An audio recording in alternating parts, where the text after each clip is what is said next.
Kasi medyo tumubo na siya. Yeah. Tumubo na siya. Wala naman akong split ends.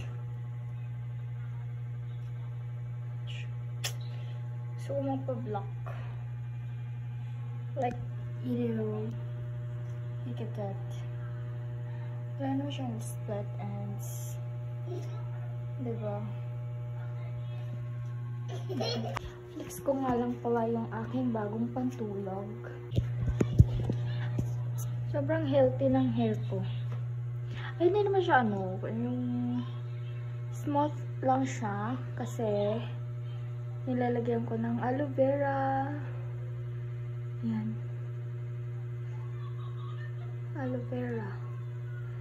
Yung aloe vera ko ay sobrang taba, buyag.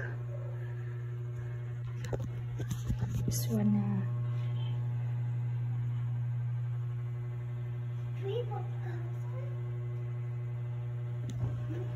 No, go.